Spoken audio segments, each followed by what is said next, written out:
Good afternoon, everybody, and welcome back to Scott's Selections here on Wednesday, December 18th. Before we get into today's play of the day, quick recap of what happened yesterday. We ended up picking up a winner with the Brooklyn Nets -2.5, which was available on FanDuel at +100. We could have got it at -2 and some of the other books at roughly -110, -112, but we gambled a little bit and we ended up thinking that we didn't need the extra juice, and we ended up getting the victory in overtime. Game was very close. Pelicans played pretty well defensively, and the Nets looked pretty much lost for about 3 quarters. But the game ended up going to overtime, and the Nets coasted in overtime for an easy 7-point victory. So we were able to pick up another play of the day winner. Now, for today's card, I was actually filling in for Scott Steen on the Winners and Winers page, so I already gave out 3 plays on their channel. So if you have not checked that out, you can after this video. But for today's play today, I didn't want to leave all of you with nothing. So we're actually going to be doing a look-ahead line on the Bahamas Bowl between Buffalo and Charlotte, and that game will be taking place on Friday at 2 p.m. Eastern Time.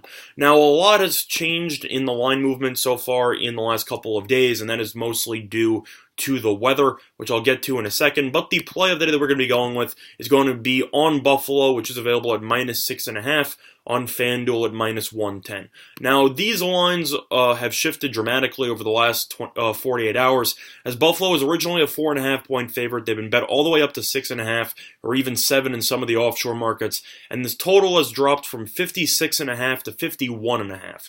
Now, the reason why there's been so much line movement has been due to the fact that there is a lot of weather issues going on in the Bahamas, as you are currently going to be dealing with a ton of wind in this game. I don't even mean like 15 to 20 miles an hour. I mean 40-mile-an-hour winds. It's supposed to be one of the...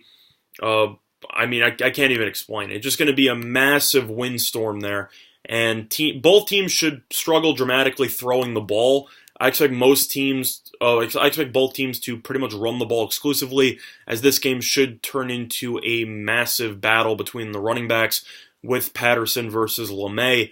But if you've looked at the numbers for both teams, I think that's why so much money has come in on Buffalo. The weather and the desire to run the ball due to the weather have definitely suit Buffalo more than Charlotte in this game. Buffalo, for example, is averaging 254.3 rushing yards per game, and Charlotte's averaging 210.4. So they've been pretty good, but the rush defense is the main reason why a lot of money's coming on Buffalo. Buffalo is allowing only 95.3 rushing yards per game, and Charlotte's allowing 190.8.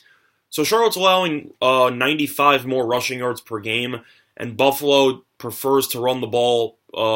Charlotte can throw the ball also, as Reynolds has been pretty solid. He's thrown for over 2,300 passing yards, whereas Van Treese for Buffalo's thrown over 100 less pass attempts. So Buffalo loves to run the ball pretty much exclusively, and they're a pass secondary team, as they prefer to just run the ball for the majority of their plays, where Charlotte's more of a balanced offense. And I think Buffalo will benefit more from the actual weather itself.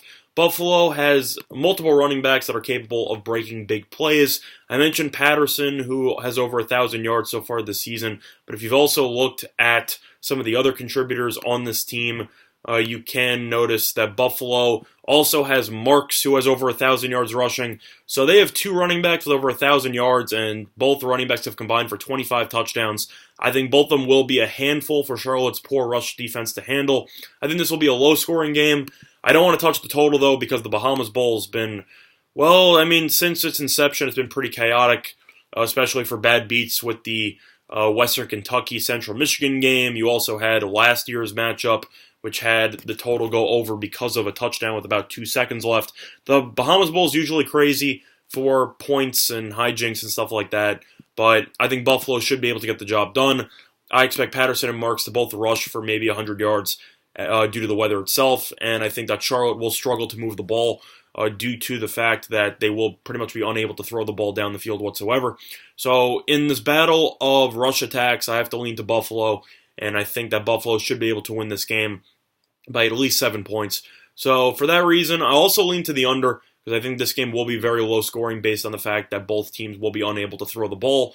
But I definitely would feel better about the first half under than the full game under, just because I think both teams will make some adjustments at halftime to deal with these weather conditions. But the play of the day will be on the Buffalo Bulls -6.5 which is available on FanDuel at -110, and that is in the Bahamas Bowl, which will be taking place on Friday, December 20th at roughly 2 p.m. Eastern Time. Other than that, though, that's going to be this installment of Scott Selections here for Wednesday, December 18th. Good luck to all of you and your respective bets today. Bye, everyone.